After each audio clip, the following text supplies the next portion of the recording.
Hi, I'm Sue. Thanks for joining me for the today's Bible reading for January 10th, and I'm reading Genesis 30 and 31 today.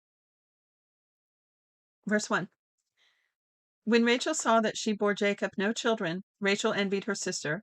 She said to Jacob, "Give me children, or else I will die." Jacob's anger burned against Rachel, and he said, "Am I in God's place, who has withheld from you the fruit of the womb?" She said, "Behold, my maid Bilhah, go into her that she may bear on my knees, and I also may obtain children by her." She gave him Bilhah, her servant, as a wife, and Jacob went into her. Bilhah conceived and bore Jacob a son. Rachel said, "God has judged me and has also heard my voice and given me a son." Therefore she called his name Dan.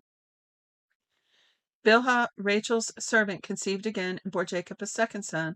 Rachel said, "I have wrestled with my sister with mighty wrestlings and have prevailed." She named him Naphtali. So it's two more of the tribes, the 12 tribes of Israel. Verse 9. When Leah saw that she had finished bearing, she took Zilpah, her servant, and gave her to Jacob as a wife. Zilpah, Leah's servant, bore Jacob a son. Leah said, "How fortunate! His name will be Gad." Zilpah, Leah's servant, bore Jacob a second son. Leah said, "Happy am I, for the daughters will call me happy." She named him Asher. So there are two more uh, of the 12 sons that became the 12 tribes of Israel. Verse 14. Reuben went in the days of wheat harvest and found mandrakes in the field and brought them to his mother Leah. Then Rachel said to Leah, "Please give me some of your son's mandrakes." Leah said to her, "Is it a small matter that you have taken away my husband? Would you take away my son's mandrakes also?" Rachel said, "Therefore he will lie with you tonight for your son's mandrakes."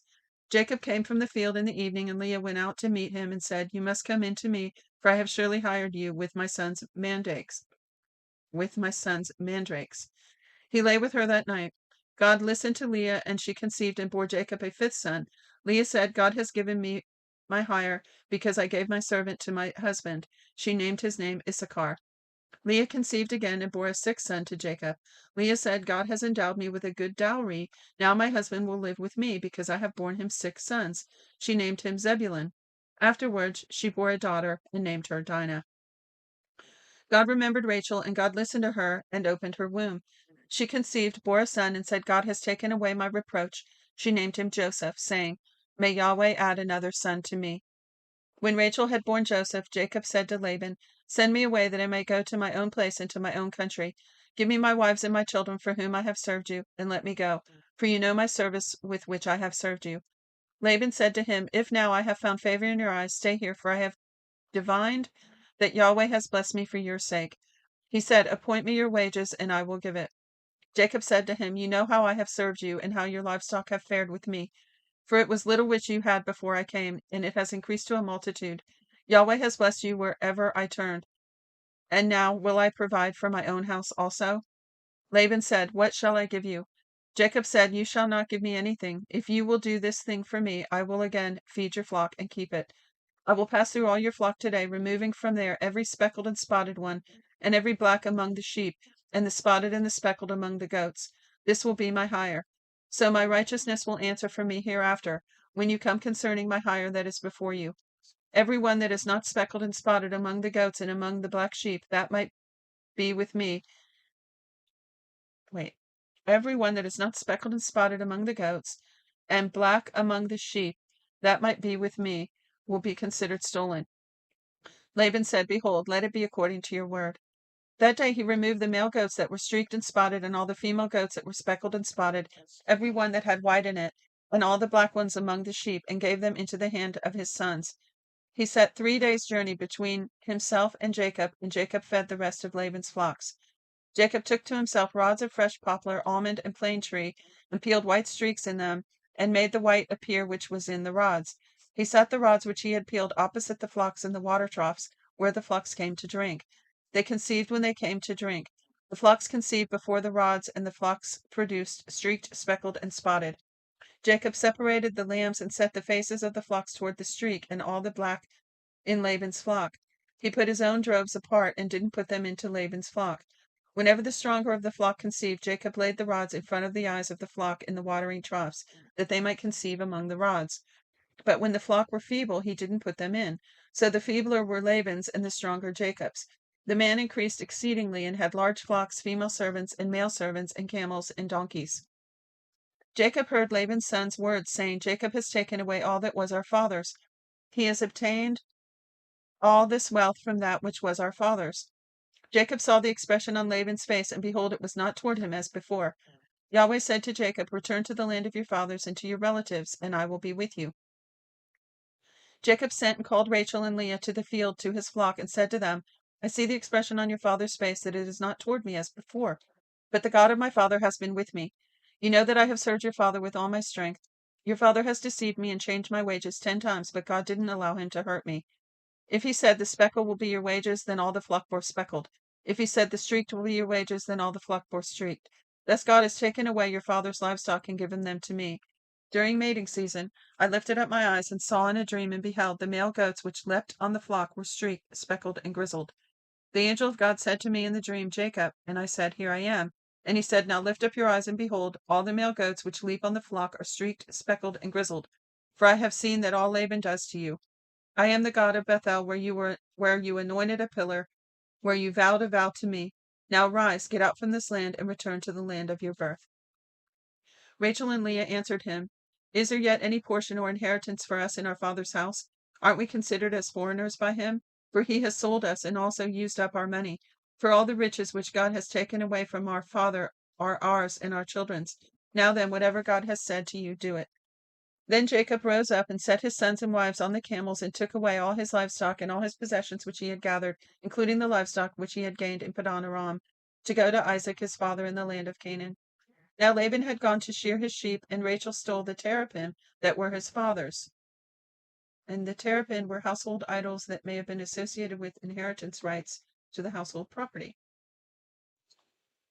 Jacob deceived Laban the Syrian in that he didn't tell him he was running away. So he fled with all that he had, and rose up and passed the river, and set his face toward the mountain of Gilead. Laban was told on the 3rd day that Jacob had fled. He took his relatives with him and pursued him 7 days' journey. He overtook him in the mountain of Gilead.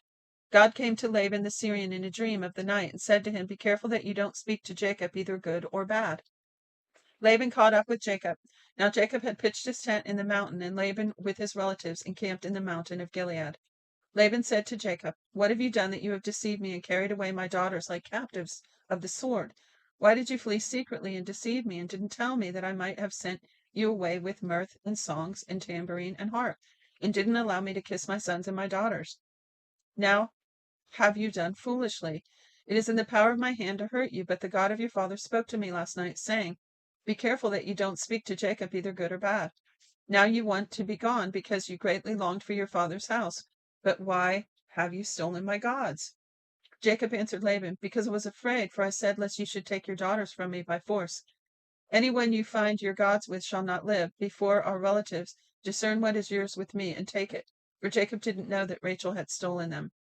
Laban went into Jacob's tent and Leah's tent and the tent of the 2 female servants, but he didn't find them. He went out of Leah's tent and into Rachel's tent. Now Rachel had taken the teraphim and put them in the camel's saddle and sat on them.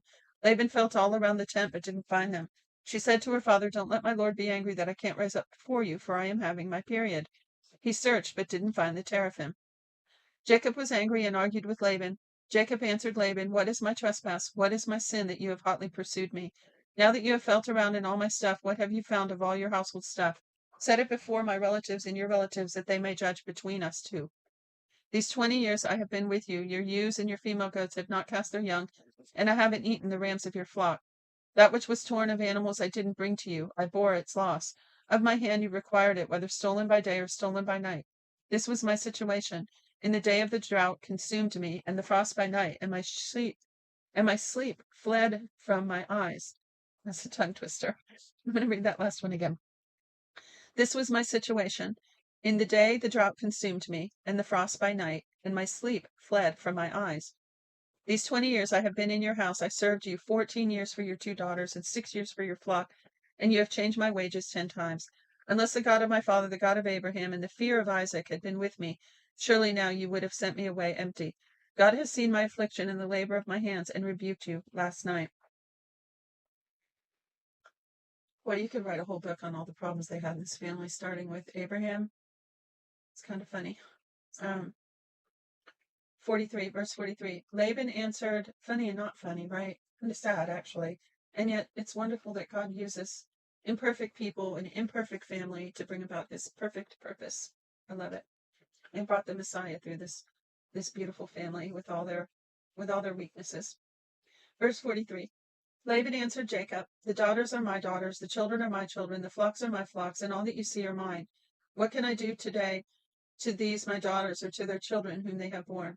Now come, let's make a covenant, you and I. Let it be for a witness before me and you. Jacob took a stone and set it up for a pillar. Jacob said to his relatives, gather stones. They took stones and made a heap. They ate there by the heap. Laban called it Jager Sahadutha. Let me see what that means. Witness heap. So it's like a contract. It's like it's a memorial. It's a witness to their covenant. And it says, Laban called it witness heap, but Jacob called it Galeed, which is also witness heap. Okay, so one was Hebrew and one was Aramaic. Okay. So Laban called it Galeed for Hebrew. Laban said, this heap is witness between me and you today. Therefore it was named Galeed and Mitzvah, for he said, Yahweh watch between me and you when we are absent from one another.